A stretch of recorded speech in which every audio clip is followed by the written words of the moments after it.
Jason's great-grandfather's story is a bit unusual. He went onto the Golden Gate Bridge in the nude, directing traffic, and he thought he needed to get all of the cars off the bridge because they were posing a danger. Jason's grandfather, his story emphasized a family lore that made him a bit unique too.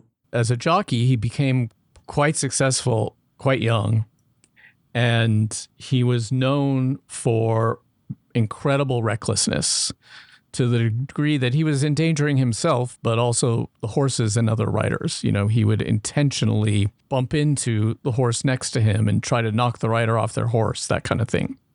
And not just different. Jason's grandpa was possibly immortal?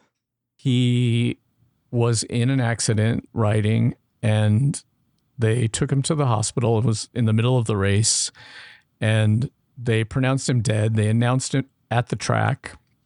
His body was in the morgue. He had a close friend who was a surgeon who happened to work at that hospital and went down to see his body, gave him a shot of adrenaline. And not only did he wake up, he hailed a cab, went back to the track, and showed up on the infield after he'd been pronounced dead. These stories were handed down between generations, as stories are in most families, and this family lore began to take on meaning. They were proud of it, and also they thought of it as kind of a second order origin of some kind of undefined problem. Like that, they used to say this thing in my family: there's a problem with our blood and it affects our brains.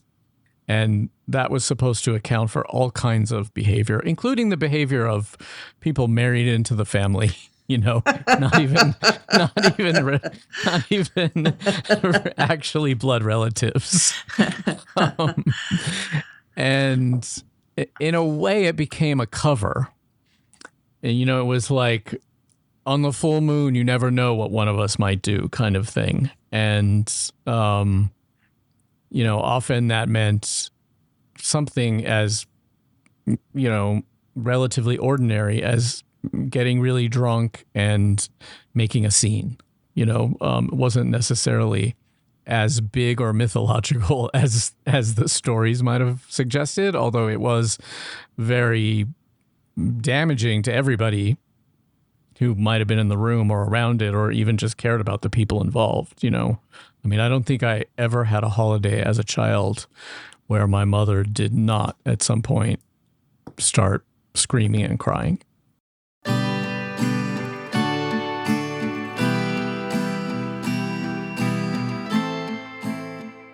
Welcome to In This Family.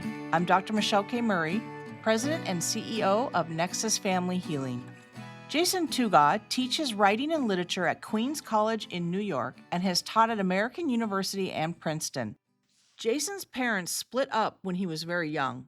He grew up poor and bounced around in different living situations, including a school bus, his grandmother's house, and with his mom and abusive stepdad. Jason is gay, which was not an easy thing to manage as a young person in the 1970s. Mental health problems, Jason now realizes, existed everywhere in his family growing up. But such challenges weren't handled openly or compassionately. He has worked hard to break that cycle as an adult. I want to provide a cautionary note that there is a brief mention of suicide in this episode. You are going to hear about people in Jason's extended family who needed help, and about his living with family members who didn't always know how to provide it. There are stories of abuse and callousness, and Jason paid attention, noticed what was going on with others, and because of that awareness, Jason took measures to protect himself. He remembers an early trip to see his great-uncle. I often lived with my grandma when I was a kid when things were very unstable with my mother. And once when I was around, I would say 7 years old, she took me to visit him in this institution he was in, and it was absolutely shocking. Yeah. I mean, I can't believe now that she took me because I thought of her as my savior as a child. And I do realize now that she took me into some precarious situations. But this was the kind of place where people were locked in their rooms screaming. The halls were dirty. He was living in a very small space. He was quiet to the point of docility, I would say, when we did that. And, she was bringing him a warm meal, and everything about it was well-intentioned. I'm just really not sure why I was there. Well, what you were seeing was the true mental health institutions that we used to have. Yeah, absolutely. So my cousin, Brian, had a more classic schizophrenia diagnosis. It happened when he was 19. He went off to what was by all accounts a cult. Apparently, he was forced to stay awake for like a week while people read to him from the Bible. And he had not been raised with any Christian education, but he came back wearing robes and, having things painted on his face. And he was back, in his words, to bring us all with him. And he was suddenly quoting the Bible, without looking at it. Like he suddenly had passages of the Bible memorized. So that happened somehow. At first, they just thought he was acting the way he was because he'd been with this cult and he'd been through this traumatic experience, and they took him to experts psychologists who treated people who'd been with cults, and everyone thought he would get better, but he didn't get better. And my point really is that by the time he started ending up in institutions, and that would happen because he would do kind of outrageous things in public. Like he would be preaching in public and get in a fight or, something like that. It happened a lot. And those places were no better. And so this is by, the mid 80s. Those institutions were certainly not helpful to him. And, right. And, as happens in those places, he was put on a regimen of a variety of drugs, antipsychotics, that made him very foggy and, listless. And then he would, as many people do, he would stop taking them because it was so unpleasant. And, then something would happen and he'd be forced to take them again. And that was like an ongoing cycle. He's probably the only person in my family who had any kind of clear diagnosis like that. And it was because his behavior was just so extreme. Well, what a great segue into your history then. So maybe thinking of the earliest memories you have as a child, starting there. I think my earliest memory is visiting my father in prison. And so what I haven't talked about is the fact that my father became a heroin addict really before I was born. And a lot of his friends did too. So this was a lot of the circle that my mother and her brothers were around, although neither of her brothers became heroin addicts. I have this very vivid memory of visiting him and sitting on the other side of glass and trying to figure out what I was doing there or how to talk to him because I really didn't know him.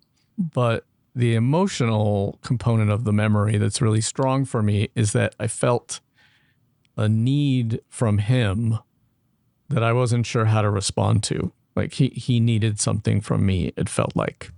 And I don't know how true that was or how much of that was coming from me. Yeah, powerful.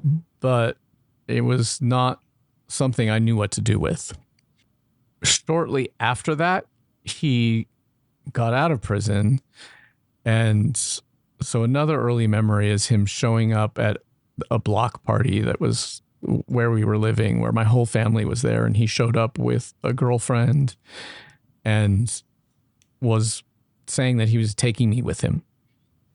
And it became a huge fight. And at the time, so this is a little backstory. At the time, my grandmother had this boyfriend who was much younger. His name was Doug, and he was very much a caretaker, although also a wild guy, but like a very functional guy. And he picked me up and took me out of the fray while my uncles and other people fought with my father, which I kind of saw from a distance. And the backstory here, just in terms of how kind of unorthodox my family is and was, is that Doug was the business partner of my oldest uncle. The two of them in the early 60s opened the first surf shop in San Diego. Oh, wow. And he was 17 years younger than my grandmother. Wow. So it was, I don't know, it was just audacious on her part, especially for the time. To me as a child, he was a stable figure. I know now that he was doing a lot of drugs and there were a lot of things going on that I didn't really know were happening, but he was kind of a person who never lost it. Like if there was a big family fight, he was the peacemaker. He was very protective of my grandmother. So I guess I didn't have a father figure. So he was kind of the closest thing. And how old were you when this incident was going on? 4. So I assume you didn't go with your dad. I did not go with my dad. And nor did I see him for quite a while after that. Soon after that, my mother married a man who lived on a converted school bus. And he had a son who was a year younger than I was. And the 4 of us lived on this school bus.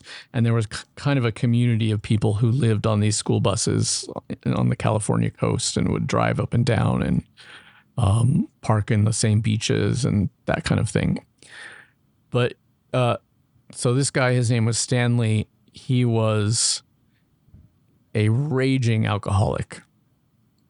Wow. And very abusive. I mean, as a child, I witnessed a ton of abuse. But I witnessed my mother being abused by men a lot, physically abused. But during that marriage, which lasted about 3 years, he was very physically abusive toward me.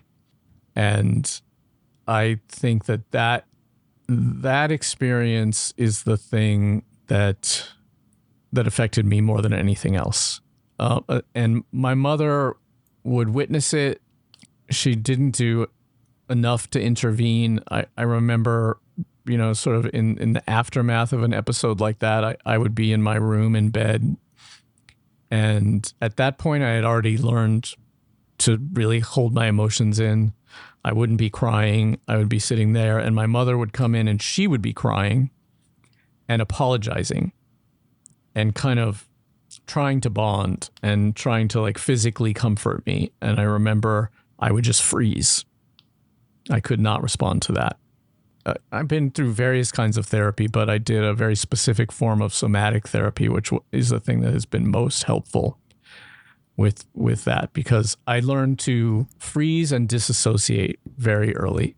And those things served me until they didn't, Yes. So maybe because you said you lived with your grandma, horrible experiences with your stepfather, Stanley, your mom. You said that they were together for 3 years, I think. So at what point did you go live with your grandma? The first time was really not until after that. When they got divorced, there was a period where my mom didn't have a place to live or was looking for a place to live. So I went to live with her during that time. So that would have been around 8 years old. And that was for a couple of months. And then it just periodically it would happen. I mean, just my mother, I will say about my mother, she worked really hard. She was a waitress most of her life, and she did work really hard. But she struggled as a single mother. She just had these rages, and it was hard to know how much of that was driven by alcohol or how much the alcohol was self-medication. And, I don't know, she wouldn't talk to a therapist or, really any kind of professional. And so when that stuff would start to happen, that's when my grandmother would take me.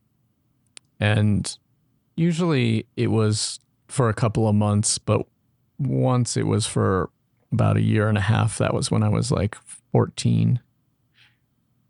And I think at that time, my mom actually, this was not characteristic of her. At that time, she was both drinking and doing a lot of drugs.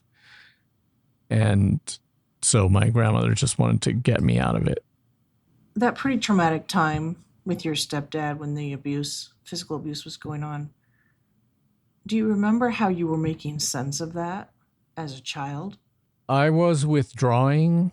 I should add that his son was also very aggressive and physically aggressive, and those smaller than me would do things like chase me around with a baseball bat. So they were both dangerous to me. Wow. The way I was, I don't think that I could make sense of it at the time, except to, well, no, here's what I did. I became like a very high achiever at school, and that seemed like maybe it was a way out. We lived at the time, and it's hard to describe, this place called Del Dios, which is a little valley around a lake, and it was like a little hippie enclave where there was a lot of damage. A lot of the men had been to Vietnam, including a lot of my mother's close friends, and it was not a conventional place. But where I went to school was basically in the suburbs of San Diego and kind of upper middle class, and like my classmates felt to me like they all belong. I know this isn't true looking back, but all belong to these perfect families. And I felt really intense shame about where I lived and the people I lived with. And I tried to spend a lot of time at other kids' houses. You mentioned going to therapy, exposing yourself to different kinds of treatments. Maybe you can talk about how, as an adult, as you were growing up, making sense of your childhood, your history, and how you were coming to terms with it. So when I was in college, freshman in college, I was clearly trying to work this out unconsciously, although I had no idea what I was doing. But I had an assignment for a class where a group of us were supposed to write a play and put on a performance. And I said I would be the writer. And I wrote the story of my mom's suicide attempt and gave it to these strangers to put on a performance, and we performed it for the class. And I had absolutely no awareness that I was doing anything that was like in any sense therapeutic or just no awareness even that it was a strange thing to do at all. Not at all. So I did that. And then what I did was I immersed myself in college, and I loved college. I went to UCLA. I first went to San Diego State because I couldn't get into UCLA. I mean, speaking of the social stuff, I'd feel the need to tell this story. So another issue is that my high school was abusive. And my junior high school was also abusive. I mean, there was a time where I felt like there was just nowhere I could be where I wasn't going to get hit. And what was the abuse about? In middle school, the abuse was, I mean, basically people calling me a fat and like punching me and pushing me and that kind of thing.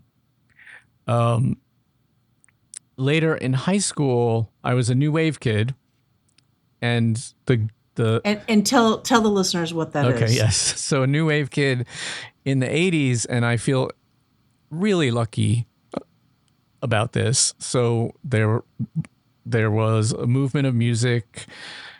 I'll mention some names people may have heard of: Depeche Mode, Duran Duran, The Cure, and then a lot of more obscure artists. But one thing about these artists is the men who were our idols were wearing makeup and, dressing up in feminine clothing. And I had a group of friends who we all started doing that. And the kind of great thing about it is that we were very visible to each other. Like, so we could find our people at other schools and across the county, and, you know, anywhere we went, it was very easy to recognize them. And a lot of those people ended up being queer. So early on, I was out very early. And I was also sexually active very early. But the story I wanted to tell is that just things at school, it was routine for us to get pushed, spit on, punched, people throwing food at us, and the teachers and the principal would do nothing. They would just watch. And sometimes, you know, there was one teacher who would taunt me about the way I looked in class out loud in front of the rest of the class. I had a very satisfying experience later in life when I ran into her in an airport, and I summoned all my courage and I went up to her and asked her if she was who she was, and she said yes. And at the time I was teaching at Princeton, and she was glowing, and she started kind of like wanting to take credit for my success. And then she said, like, tell me something about you that I would remember. And I said, well, I had dyed hair and I wore earrings. And she made this face like, ugh. And she was with her husband and her friends. And I turned to them and I said, you see that face? That's exactly how she was when I was in high school. And that particular encounter was just satisfying. You were describing, you know, horrific experiences of constantly being picked on, abused, you know, when your child, both at home in those parts of your childhood and from school. And I just have to think that the shame could have almost been about anything you were doing. Yeah, I think that's definitely true. And so there being a stigma attached to homosexuality, you know, became one of the outlets for my shame. I mean, I had already been hiding everything about my family and home from everyone. You know, nobody knew that there was any problem unless they came to my house, and then they would see where we lived and how we lived. And that was not easy. But my friend's family, we became friends when we were 6 years old. They let me go there every weekend, and, you know, they would feed me and take care of me, and we would play. And, you know, they lived in the kind of more normal suburbs and had a big yard. And so we spent most of our time there and not so much at my house. Although I do want to say that if we would go to my house, my mother was very creative. And so she was hardworking and creative, and she would often start these businesses that she wouldn't be able to see through. But for a while, she had a business where she made these really kind of amazingly beautiful leather bags, and she learned how to do this in the bus community that we lived on. And she did really intricate beadwork on them. And so if we would go to my house, the best times were actually her getting us to help her with her projects and be like very creative with them. You know, I don't know. Those were the happiest times with her. I mean, and the worst times were really, she was attracted to men who were abusive, you know? And so it was just an endless series of abusive men. And so that was not happening at my friend's house, yeah. Right? I mean, his parents were very loving with each other, and he was the youngest of 5 children. So they were also kind of hands off in a way. They kind of just let us do our thing. And then once we started to get a little bit older, we met all these other people who were of all different sexualities, but we had a cohort of people that were very positive about their sexuality. And so the shame around that started to dissipate and became it felt more like rebellion at that point. Although I was still hiding all the stuff about my family from everybody while that was happening, even though I knew, like half these kids were like from families where like, the mother was, addicted to drugs and absent from the home, or someone was in prison. A lot of them came from families that were really difficult. But I still wouldn't share my experience with them, even though they were sharing it with me. Here's the big question I have as I'm listening to these stories, and, you've got family members with probably diagnosable mental health, but you also have just life experiences that have been extremely challenging and traumatic, regardless of mental health being in there. And I have to just sit here and wonder, like, how does somebody who's gone through what you've gone through and endured that and continue to endure it, being part of a marginalized group that's not always treated with respect and dignity as they should be, how does somebody get to be so resilient like you have and so successful in your life, just in general? That was the way that I coped, right? By being high functioning. And that was also a way that I told myself a story about my life that was different from what I was experiencing. But that was also confining, because I wasn't able to account for the whole story, only the part I wanted to tell, the thing I wanted to be. Yeah, so I'll tell you how I got to the somatics, which is the first time I ever went to therapy was couples therapy with my current husband, who I met when I was 24. And this was maybe a year into our relationship. And the couples therapy was extremely helpful. During the course of it, our therapist said to me, I really think you should go to therapy as an individual. Mm-hmm. And I was like, really? Why? I don't need that. And she said, you had a very difficult childhood. And it was like, that was a surprise to me at the time. It didn't take me very long, and I think this is connected to the question of resilience, although I don't want to overstate this, but for whatever reason, for whatever reason, I was always able to bounce back from difficulty kind of quickly. I would experience it intensely, but it wouldn't last long. And even to this day, like as a writer, like if I get a rejection, I feel bad for about 20 minutes and then it goes away. I have no explanation for that. It's just how it is. So I went to therapy. I had a great therapist. She really helped me work through a lot of what I had experienced. And then I was in group therapy with her and a group of people mostly around my age. This was my late 20s.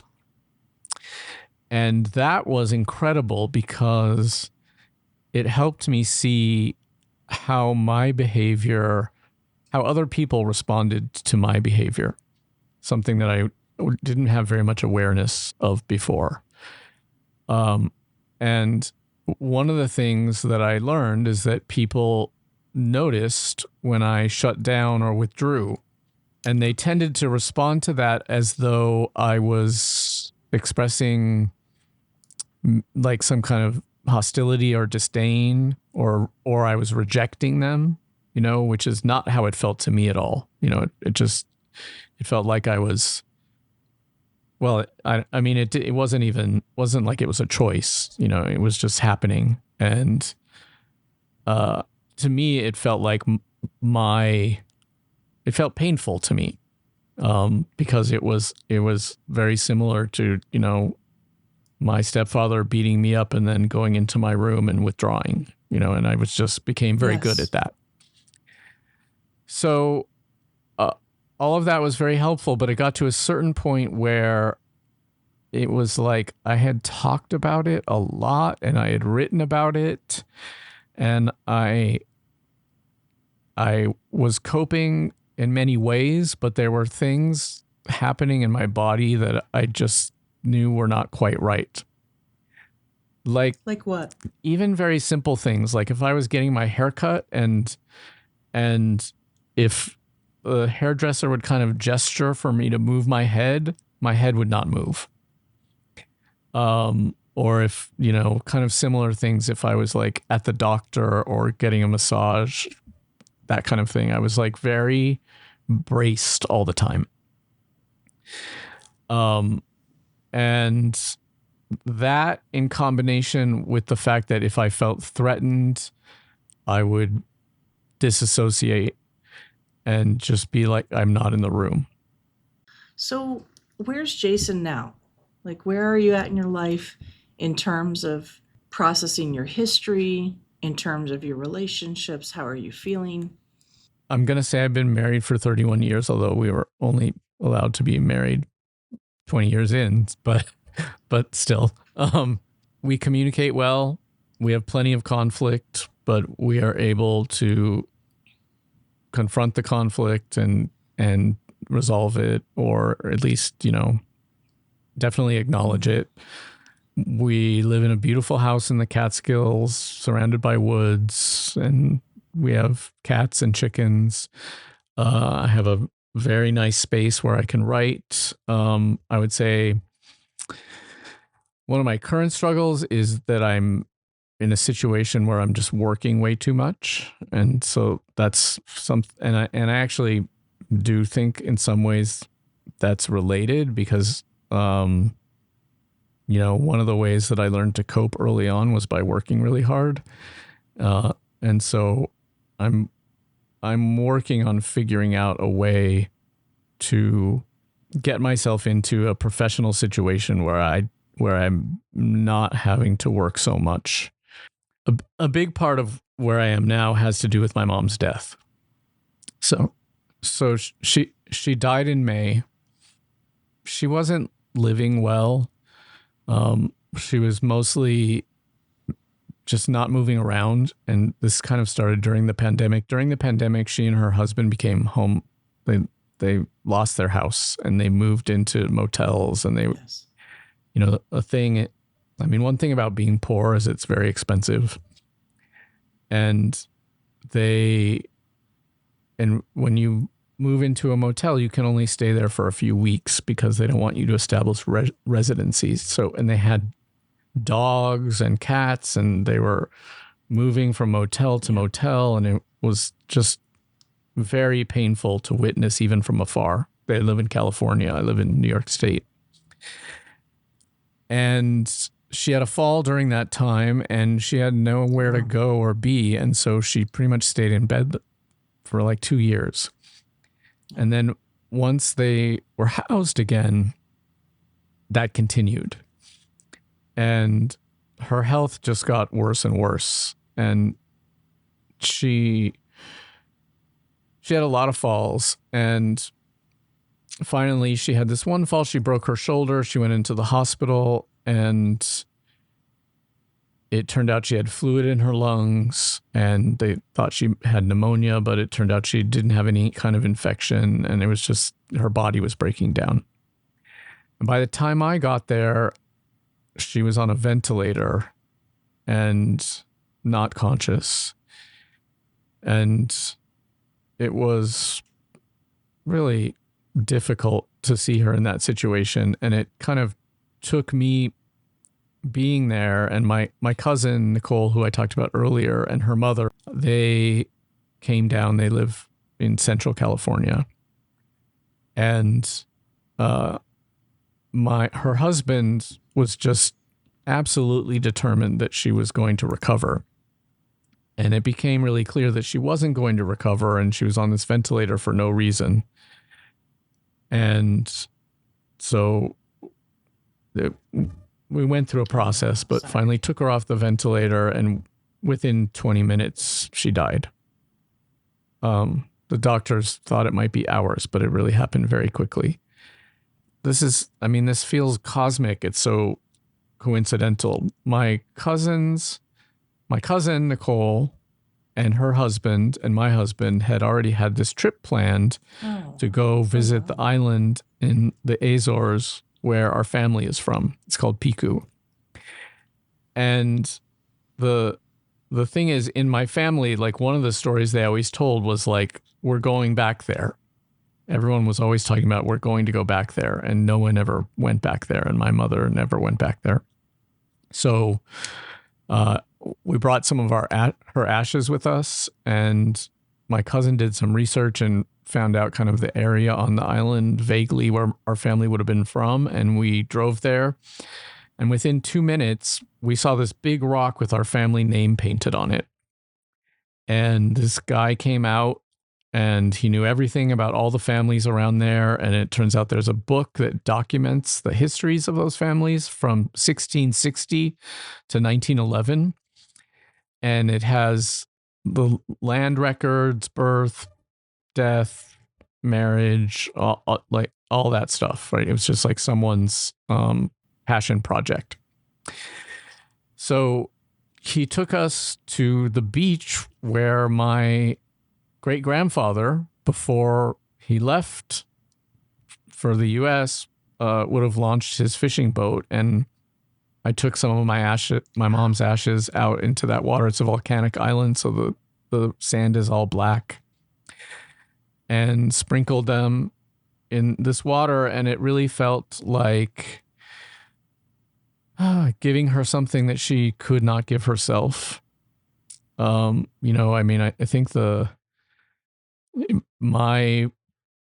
thing that I spent a lot of my adult life being most angry at her about was her not protecting me, which she continued not to do. I mean, an example would be we were having lunch at a restaurant where she used to work when she was younger with her husband and mine.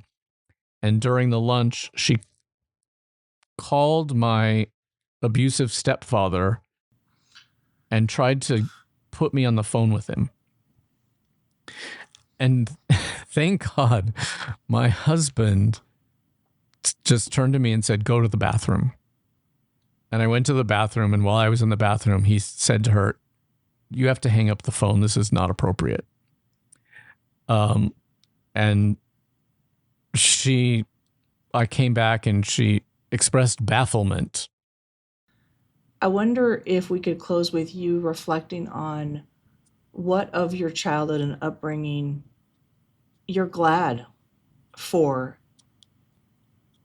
My childhood was unorthodox. So I never, when I was a kid, I was afraid of this or ashamed of it. But as I grew older, I realized that I had never really been like indoctrinated into a set of social prejudices, because my family just lived outside of the norm. And so there was a huge amount of freedom in that. I mean, I had to learn how to operate in worlds where, like professional worlds where everyone had been raised according to those conventions. But actually, I think it served me really well in terms of just designing my life, certain ways, certainly in terms of being a writer. And there's a real kind of freedom in not having to overcome, I don't know, like the kind of indoctrination a lot of people get, like a lot of like sexism and homophobia and kinds of things that people get raised with in their family. I did not have that. So yeah, I think I'm really grateful for that freedom. And what things are you glad to leave behind? Well, I'm glad that I don't live a life where people are screaming at each other or hitting each other. I'm glad to leave behind an inability to confront difficulty, which is, I think, my family's investment in our mythology was a way of avoiding that. I do very much enjoy the mythology, but in my own relationships, I'm able to deal with difficulty and conflict, and have surrounded myself with people who do that as well, and honestly, who would insist upon it. This has been wonderful. I actually just so appreciate you being on the show, telling your stories and your experiences, and it's just powerful and beautiful and inspiring. So thank you. I appreciate you saying that, and I appreciate you giving me the opportunity. And also, I really appreciate just your engagement. It's meaningful. You can learn more about Jason and his work on his website, Jason Tougaw, and that's TOUGAW.com. You can also pick up Jason's book, The One You Get, wherever books are sold. In This Family is presented by Nexus Family Healing, a national nonprofit mental health organization. You can learn more about Nexus and how to support our mission at nexusfamilyhealing.org. The show is produced by John Moe with music from Jeremy Messersmith. Thanks again for listening to In This Family. If you enjoyed this episode, please hit the subscribe button, share it with family and friends, post about us on social media, and leave a rating or review. I'm Dr. Michelle K. Murray. See you next time.